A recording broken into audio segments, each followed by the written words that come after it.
I was the daughter of the richest man, but I always hid my true identity. I insisted on riding a bicycle to school every day. Until one morning on my way to school, a red sports car rudely blocked my path. A cocky rich boy stepped out of the car. He immediately accused me of blocking his way. I glanced at the car and felt confused because it looked exactly like the one my mom had gifted me. But I didn't suspect anything. I simply pointed out that he was speeding and almost hit me, so he should be the one apologizing. The rich boy pulled out a bank card trying to brush me off with money. My anger flared up instantly, so I rode my bike right over his foot, watching him wince in pain. I didn't hesitate to leave, but I didn't expect to see him again so soon.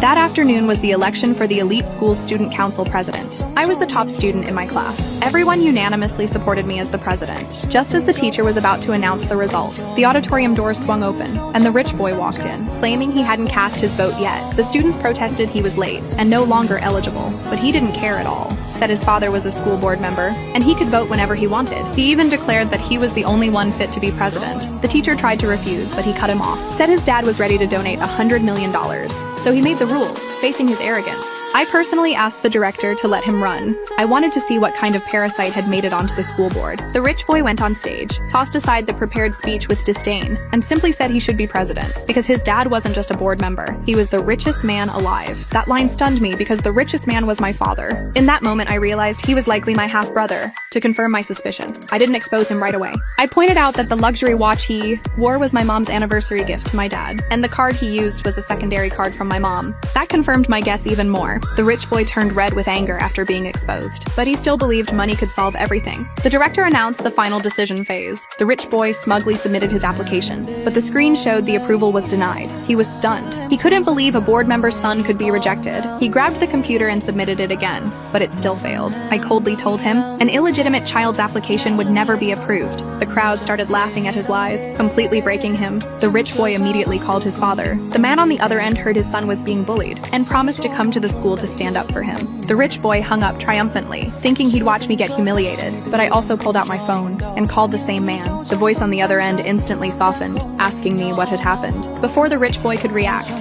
he mocked me for calling a parent just like him. I calmly told him the man he was so proud of was my dad too, just as I said that. The big screen showed his president application was approved. Turns out my dad had used my mom's special authority to force through the approval for his illegitimate son. Just as the director was about to hand over the certificate, a flashy, wealthy woman rushed up on stage. It was the rich boy's mother. She claimed to be the board member's wife and demanded my expulsion. I looked at the jewelry on her, which once belonged to my mom, and felt nothing at all. I told everyone to look closely, that her husband was merely a vice president in my mom's company. Then I stomped on the certificate and held up a photo of me with my parents.